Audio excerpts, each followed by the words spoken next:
Hey guys, how's it going? This is going to be a quick and dirty guide on starting Path of Exile. My goal is to make beginner experience more smoother and enjoyable, and I do want to promote this game because it's still quite niche despite its popularity. So first things first, when you already log into the game, you're going to be facing this menu. You're going to click create to make your first character. On the left side, that's the standard league, which is basically a retirement home for all your old characters from past seasons. So it would not make much sense for you to start on this league if you are playing for the first time. You want to play on the middle banner here, which introduces all the past league mechanics, including the newest one. So that will give you the most fun experience. The right side, this is basically the new season mechanic plus hardcore mode. So if your character dies, they get sent right back to standard, so they don't get to experience the new league mechanic afterwards. Solo self-found is basically playing without trading. You will only be able to use equipments you buy from NPCs and that are dropped by mobs. So again, basically you cannot trade with other players, be it currency, gear, uniques, potions, anything. Ruthless, it modifies the game completely, making it much more harder. Now, once you pick the league you want to play, you press OK. These are your starting characters. These characters basically determine which spot on the skill tree you begin with. So imagine a big tree branch and there's like cardinal directions, north, south, east, west. These guys basically determine which position you start at. So let's say this guy right here, he could start at north while this guy starts at south. And that positioning determines like the relevant nodes, skill nodes near you. So if you want to play like, let's say a mage character, right?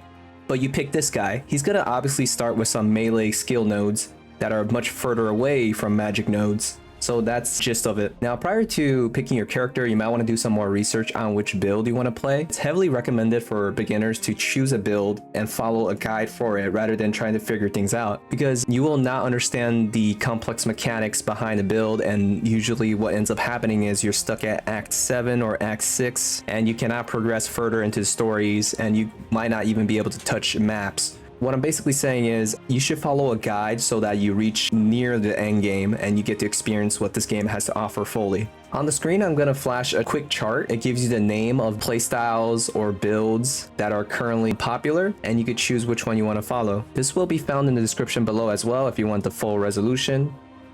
Now, when following a build guide, usually they offer something called POBB.in or Path of Building. I forgot what the B.in stands for, but this is something that you could use to follow along with, and it's pretty user friendly. The top part will basically tell you which character and its ascendancy to use. You can ignore the stats, to be honest. It's not going to make much sense for you as a beginner. You only have to focus on the bottom part here, which is which bandit to choose to kill, to help. It gives you different type of boosts. Pantheon is another mechanic, basically gives you minor bonuses. The UI is pretty intuitive. You could choose between like different previews for gears and gems. On the gems, it might be a little bit confusing. If they don't have this drop down, that means they're like separate gems that you put into your armor. If they have like this drop down, that means this is your primary gem followed by support gems. So for reference, this will be a separate gem, and this one here would be a primary gem followed by support gems. Hopefully that makes sense. And this will be the preview for your tree. As you level up and go through, you can just follow along for different builds. On the right here, it's basically telling you what type of mastery to pick. Mastery are these little things in the middle of circles, and when you click on it, it will give you multiple options. Please be sure to stick to the guide that you're following, because it could alter the entire build. And there's notes at the bottom here. Some build poorly documented. So yeah. Before that website became a thing, people used this program called Path of Building, and it's much more like rendered, much more in-depth emulator for a build. It gives you a lot of details that as a beginner you probably won't need, but I'm offering this as a reference in case somebody mentions it. As a quick little side note, there's another program that's really helpful called Awaken PoE Trade.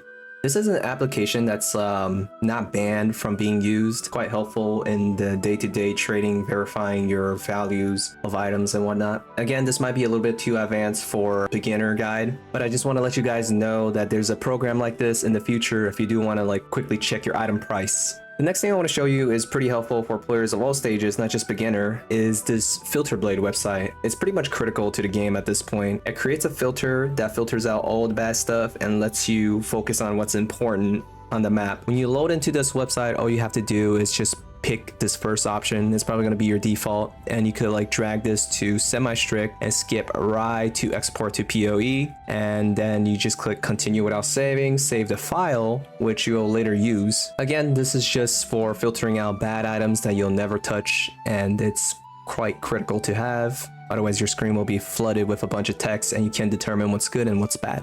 To apply it, you want to go to options, you want to go to game, then click on the folder where you save your file, and then once you add that in, you just got to click refresh real quick and it should populate in this drop down menu. If you're starting to feel overwhelmed by all the information and tools that I'm dumping on you, just rest assured, we're halfway there, almost done with this. The next thing I'm going to go over is the stash tab and its mechanics. Starting off as a beginner, you will have about 4 to 5 stash tabs. You will not be seeing all these different color stash tabs. These are premium stash tabs, which I'll go over a little bit afterwards. Regular stash tabs, they offer affinity, which is a function where when you deposit items, they will go into their respective affinities. So if I tick off gem and I'm depositing a skill gem, it will go into the specified gem affinity stash tab, if that makes sense. And when you specify the affinity, the icon will show up next to your stash tab. To quickly deposit an item, you want to control and left click on the item and it will go right into the stash tab. Now, back to the premium stash tabs. It simply makes trading a lot quicker and easier because you could check off on an option that makes your stash tab public, which makes it searchable for every user, and you could give it a color to differentiate from other stash tabs. This is pretty crucial because the workaround for a regular stash tab is to create a forum post and edit a bunch of text on the forum post. And then Path of Exile has an algorithm that picks up the posts and adds your listing onto their trading website. It's a whole process. And honestly, I think there's sales going on where premium stash tabs are sold as a bundle where it's $5 something like that. I think it's a fair price for the service and entertainment that the game is offering. If you really wanted to get into the game, I would say the currency stash tab is pretty much required. A map stash tab is pretty good, and a quad stash tab, which could be utilized as a dumpster stash tab. Is to emphasize one point, you really don't need all these premium stash tabs. It just makes life much easier. I want to emphasize one more time though that it's completely unnecessary to have these premium stash tabs. There will be no bosses in the game that requires you to have premium stash tabs to bypass it or kill it. Nothing crazy like that. It just makes the game more organized and less insufferable. The next part of the video, I want to go over some currencies that as a new player you might not pay attention to, or you just won't know how to use. The first currency I want to go over is Orb of Alterations. It basically modifies a magical item. A magical item will have a blue border and blue text with 1 or 2 lines of description. Items could be normal tier, magical tier, or rare tier. There's a lot more tiers in the future, but for now we are just focusing on these 3. When you pick up a normal item, you could use the Orb of Transmutation to turn it into a magical item.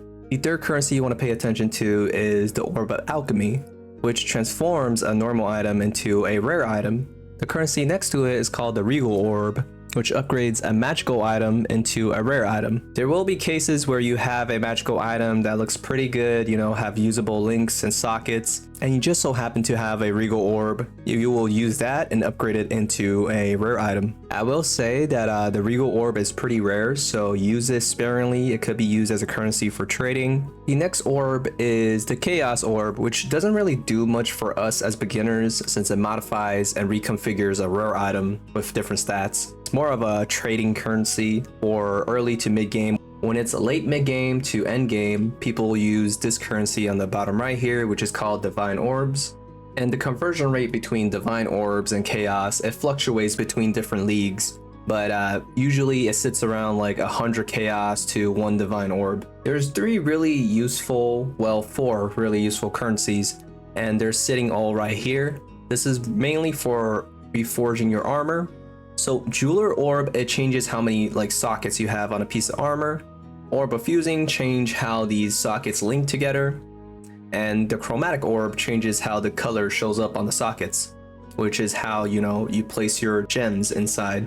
This currency right here, Orb of Binding, I think they made some changes to the drop rate since it's much more common now, I feel like. It upgrades a normal item into a rare item directly, and if it's applicable, it will give it 4 sockets that are all linked. If you have like a chest plate that usually can go upwards of 5 to 6 sockets, it will still just give you 4 sockets when you're using this currency, but it will be linked. So it's pretty neat if you're trying to upgrade some gloves, shoes, or helmets. It's pretty good. There's one more currency that kind of like not relevant for new players, but it's another trading currency and it will be used later down the line. It's called the Ball Orb. Once you use this currency, it's going to corrupt the item that you use it on. It will make that item unable to be changed by any of these currencies you see here. Sometimes it gives that item extra lines or really powerful bonuses, but overall it is not worth using unless you know what you're doing. So you could just ignore it. Now, on the topic of crafting, I have to mention this website, which is Craft of Exile. It will be a few thousand hours. It will be a few thousand hours at least until you will find this website useful. Even now, I still don't use this website because I do not know how to craft. But for us, what we want to focus on is this emulator section when we're on this website. Click any item, doesn't matter. Our purpose here is to learn how to use our currencies. Item level does not matter, quality does not matter. Once we're here, we're basically gonna learn how to use our orbs, you know, play around with it, see what they do, right? Pretty cool. All right, that's all I wanted to show for this website. Again, really in-depth crafting system. Skillful crafters use this website to make custom items that are like worth thousands of chaos orbs. So yeah, if you know how to craft, please reach out to me. I'm trying to learn that too. Ooh, I did forget to mention this orb right here, Orb of Scourging. So it removes every single modifier and return it back into a normal item. The final cog in this whole crafting as a beginner gearbox is the Essences.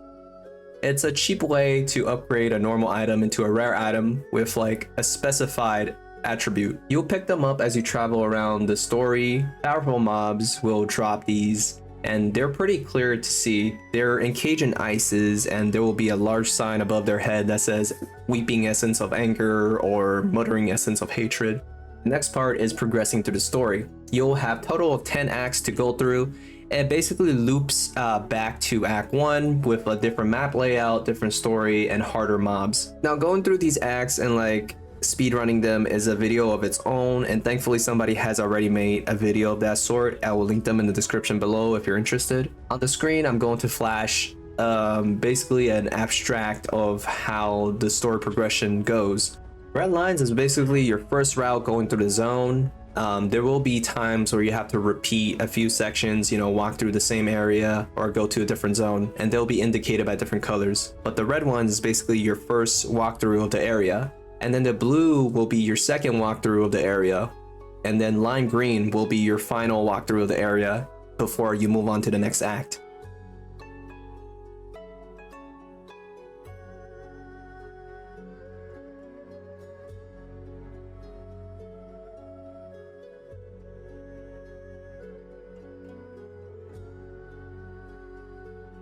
Hopefully the pictures make sense. What I've done is basically avoid every single side quest possible. These side quests, they do give you passive points, which are pretty good, but if you just want to like bum rush through the story, it's best to just avoid them. Now you might be confused on like Act 7. I'm also a little bit confused because I don't remember the exact walkthrough, but basically through the second walkthrough of the zone, you have to either go through some other area before reaching Maligaro.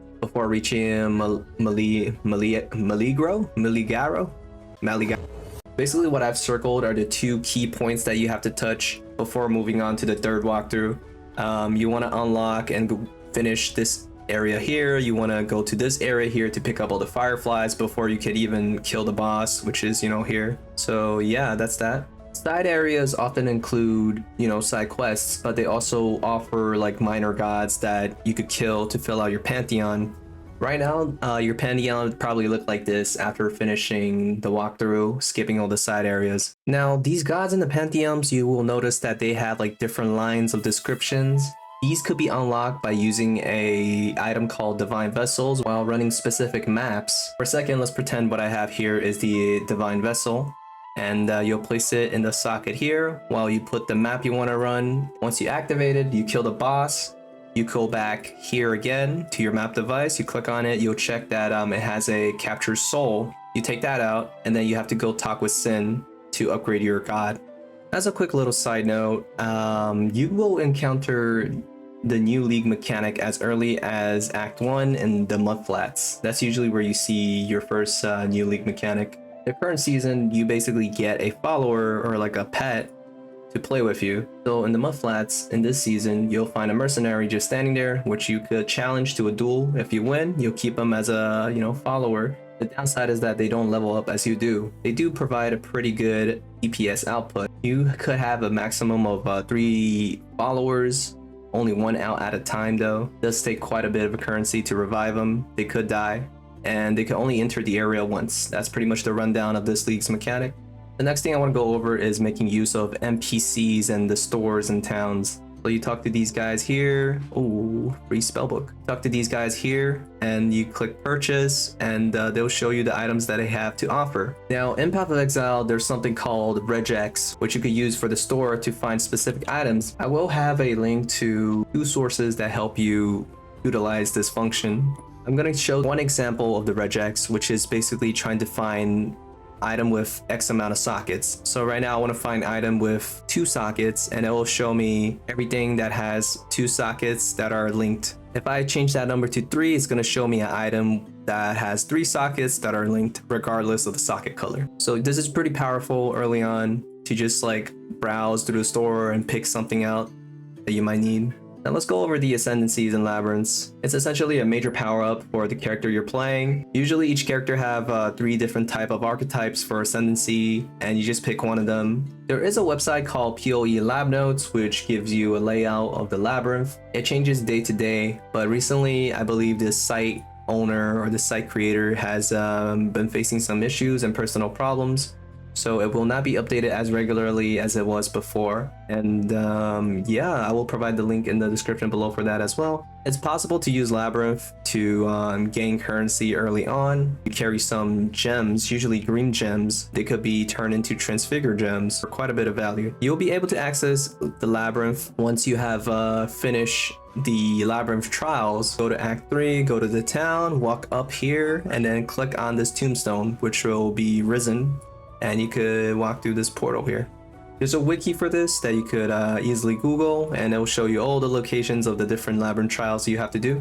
Now, this next part is pretty crucial. If you're stuck and you don't know how to progress, usually the problem boils down to your resistances. Now, what are resistances? It's something that helps you mitigate damage from sources. Fire resistance, cold resistance, lightning resistance. These 3 are the major elemental resistances that reduce the damage you take. Chaos resistance is more of a fancy resistance that is unrealistic to try to max out early game, and some people might not even max it. Think of it as a luxury stat. The next part I'm going to talk about is where can you find these skill gems besides trading with other players. To answer that, you want to go to Act 3 and to the library here. This guy will basically give you the whole selection, the whole arsenal. And as you progress through the story, you go to Act 6, you clear out this side area to unlock a NPC that offers everything, well, almost everything in the game. She is a better version of the Act 3 NPC. My memory could be bad, but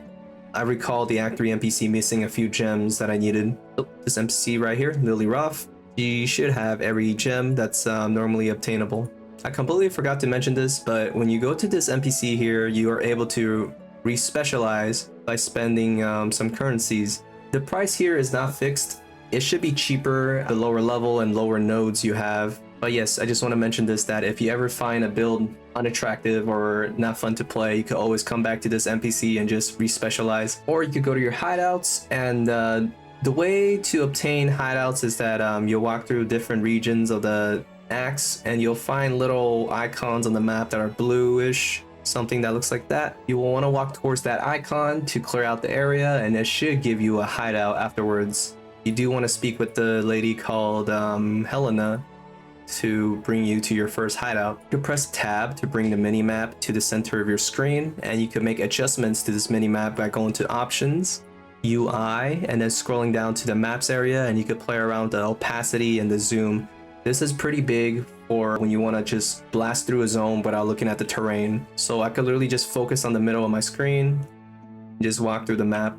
Now, the last part of the video is just basically going through what to do after Act 10. Once you're done with Act 10, you should have access to the map device. Map can be upgraded just like regular items, so you can use orbs of alteration, orbs of alchemy, and you can even use chaos orbs to modify the map. You place the map inside of the map device, you click activate, it will give you 6 portals that you can walk through, and basically after that, it's pretty much just grinding and knowing what to do. I've skipped over a lot of like past league mechanics that are added to the game. It's very in-depth and there's no possible way that I could explain all of them in one video. But I hope this video was helpful, and see you all next time.